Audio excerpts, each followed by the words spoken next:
तंत्र विद्या से बदला। मैं आज जो आपको किस्सा सुनाने जा रही हूँ वो आज से 10 साल पहले मेरा साथ घटी। दोस्तों, आपने सुना होगा कि रात को पानी पास रखकर सोना चाहिए।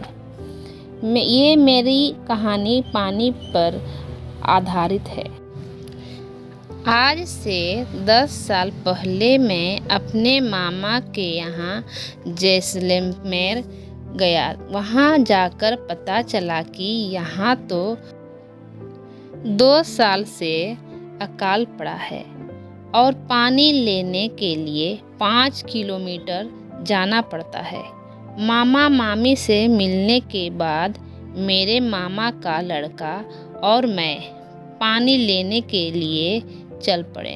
रास्ते में पैदल चलते हुए थक गए और एक जगह बैठ गए। तब उसने एक किस्सा सुनाया कि पिछले साल पानी की वजह से एक औरत का बच्चा रो रहा था और वो काफ़ी बीमार था, इसलिए वो पानी मांगने हमारे गांव में आया, लेकिन उसको किसी ने पानी नहीं दिया। जब वो वापस लौट रही थी तो रास्ते में उस ठाकुर के घर पानी दिखा तो उसने बिना पूछे पानी पीने की कोशिश की। जब उसको ठाकुर ने देखा तो वो गुस्से से आग बबूला हो गया और गुदाली लेकर उस औरत की तरफ दौड़ा। उस औरत ने भागने की कोशिश की, लेकिन वो गिर गई। ठाकुर ने बिना आव ताव देखे कुदाली से उस औरत की हत्या कर दी।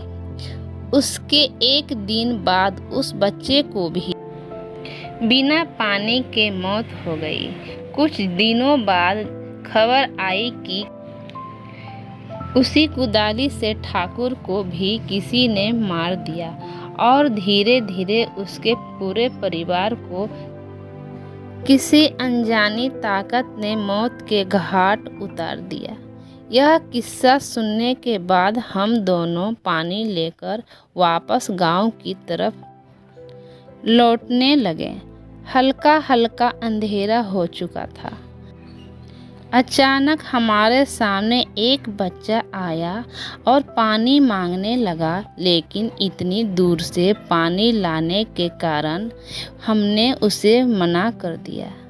घर पहुंचकर मैंने खाना खाया और पेड़ के नीचे पलंग पर सो गया। अचानक रात को वही बच्चा मेरे सामने आ गया और पानी मांगने लगा। मैंने ध्यान नहीं दिया और गुस्से से उसे कहा कि चले जाओ, और मेरे सामने वो औरत दिखाई दी। अचानक मैं उठ गई और देखी वहाँ कोई नहीं थी। मैंने सोचा कोई सपना आया होगा। फिर रात को 2 बजे के आसपास मैं थोड़ा टहलने के लिए खुले मैदान की तरफ गई और मुझे पानी शब्द सुनाई दिया।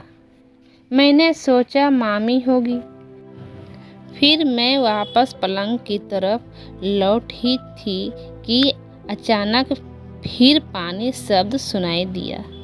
अब मैं गुस्से से आग बबूला हो गई और कहा, कौन है? सामने आओ, अभी पानी देती हूँ। इतना कहते ही मेरे पीछे किसी के होने का अनुभव हुआ तो मैंने पीछे मुड़कर देखी तो एक औरत कुदाली लेकर खड़ी थी। मैं डर के मारे बहुत जोर से भागी और रास्ते में एक पत्थर से ठोकर लगने से नीचे गिर गई। उसके बाद जो हुआ वो चमत्कार से कम नहीं थी। उस रात हल्के बादल थे और अचानक कुछ पानी की बूंदें उस औरत पड़ी और वो औरत गायब हो गई। मैं अपनी जान बचाने के लिए प्रभु को धन्यवाद देने लगी। अगले दिन ही सुबह जल्दी 5 बजे मैंने अपने घर बिना बताए निकल पड़ी। स्टेशन पर पहुंची और बैठे हुए मैंने देखी कि वो ही बच्चा रो रहा था। मैं घबरा गई, लेकिन वो औरत पास आई और पानी मांगने लगी। मेरे को पानी चाहिए थी, लेकिन मैंने अपनी बोतल से उस औरत और बच्चे को पानी पिला दी। उसके बाद रेल आ गई और मैं अपने घर पहुंच गई। उसके बाद से मैं हमेशा पानी अपने पास रखकर सोती हूँ। मित्रों, आपको मेरी ये अनुभव कैसी लगी अपने महत्वपूर्ण कमेंट के जरिए बताना ना भूलें।